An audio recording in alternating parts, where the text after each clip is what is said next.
Pourquoi tu ne dois jamais aller sur Google avec tes symptômes?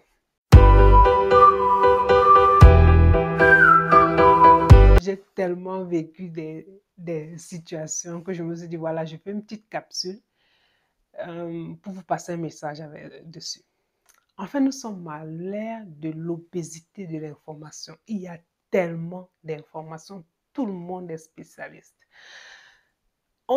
Avant, pour trouver la recette du jollof rice, mais il fallait aller de maison, il fallait connaître la maman du quartier qui sait faire ça.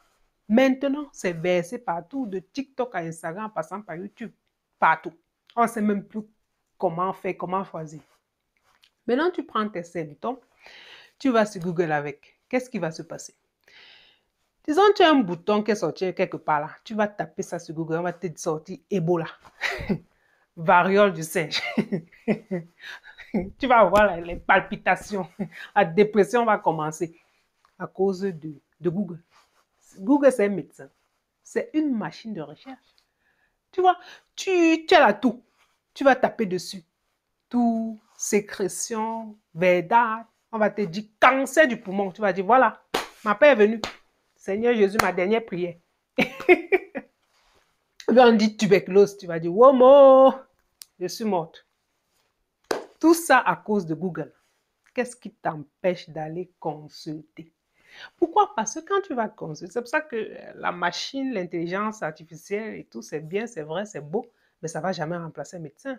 Du côté juridique jusqu'à ce qui va... ça, je ne sais pas, je ne serai pas là dans 100 ans, mais jusqu'à là, ça ne va pas remplacer un médecin, on le voit avec Da Vinci. Si la machine opère quelqu'un, il y a complication, on va accuser qui en justice? Donc, bon, ça aura ses limites en tout cas. Donc, ne nous perdons pas. Surtout en ce qui concerne la santé des humains. Donc, le fait de consulter un spécialiste, déjà, ça c'est quelqu'un qui a étudié cette chose-là. Il est un expert, comme on dit. Cette personne va te consulter. Avant même de te consulter, il va te poser des questions. Pourquoi? Parce que les symptômes que tu présentes vont avec une histoire. Les symptômes que tu présentes vont avec un environnement. D'accord? Tu as ton histoire familiale aussi. Et Google ne va jamais pouvoir différencier tout ça afin de te placer dans une certaine catégorie, afin d'avoir une suspicion de diagnostic qui va être confirmée par des examens approfondis. Surtout chez nous, sur le continent, bon, dans un pays comme le Cameroun, par exemple, quand on a le palu, quand on a la fièvre, on a tous deux diagnostics, tout le monde a le diagnostic là en tête. C'est le palu ou c'est la fièvre, c'est la typhoïde. Donc, chacun a déjà sa pharmacie. On part directement chercher, on ne peut pas se soigner. On ne regarde pas la date de péremption du médicament. L'automédication commence. On peut se compliquer les choses parce qu'on ne regarde pas s'il y a des interactions. On ne sait pas si on a peut-être des allergies ou bien si on prend peut-être d'autres médicaments qui ne vont pas avec ce qu'on veut prendre là maintenant. Ou bien si on a un rein qui ne fonctionne. Et peut-être la dose qui est écrite là, ce n'est pas adapté pour nous. Automédication, on peut s'empoisonner, on peut se tuer soi-même. C'est la dose qui fait le poison.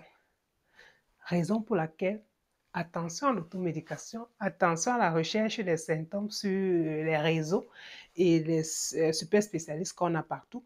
On a vu, j'avais fait une vidéo là-dessus, une petite fille, une jeune fille à qui on recommande de faire sa toilette intime avec l'eau de Javel. Voilà les conséquences de Google. Voilà les conséquences d'aller chercher des trucs sur les réseaux. Attends, c'est votre santé quand même. C'était Dr. Lechi, le docteur en qui les femmes ont confiance, les hommes aussi.